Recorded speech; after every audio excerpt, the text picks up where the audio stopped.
Alright, so chucked this thing up in the vise, which we found out to be the best way for me to do this by myself. And just use a metal rod in these holes here to help brace and torque to all these bolts. So now I think it's time to try to put it back in the differential. Back in the case.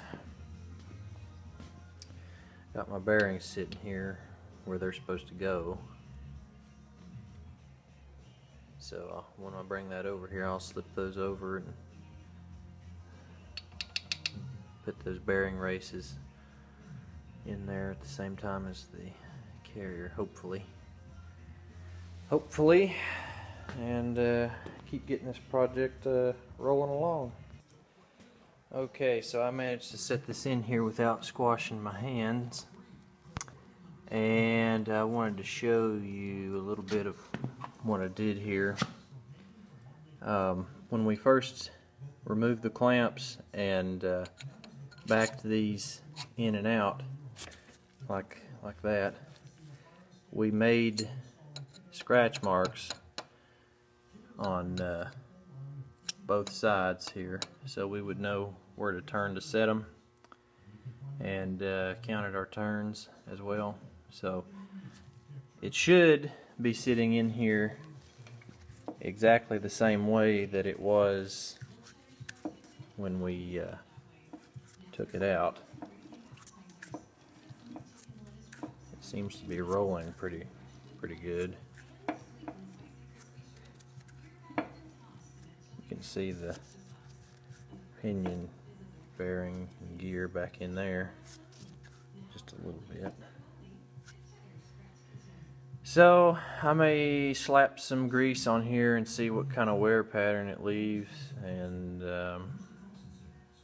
then put the clamps on here and tighten them down to the specified torque, and we'll be ready then to seal it up.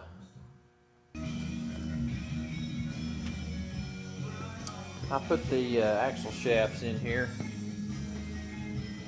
and if you give one a turn, you can see the locker in there, and it catches, and the other shaft is also turning the same direction, whereas before that one would turn backwards because it was open diff. Now it's all locked together.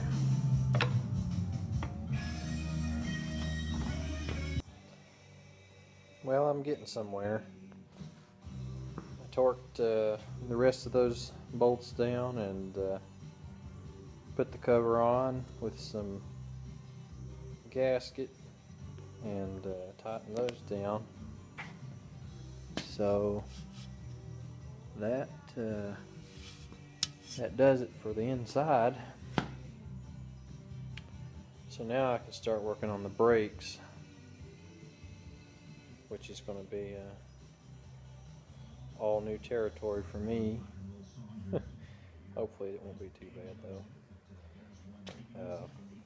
Actually, before I start working on the brakes, I've got to find a way to clean these up so that they'll paint. So I'll get that done and we'll go from there.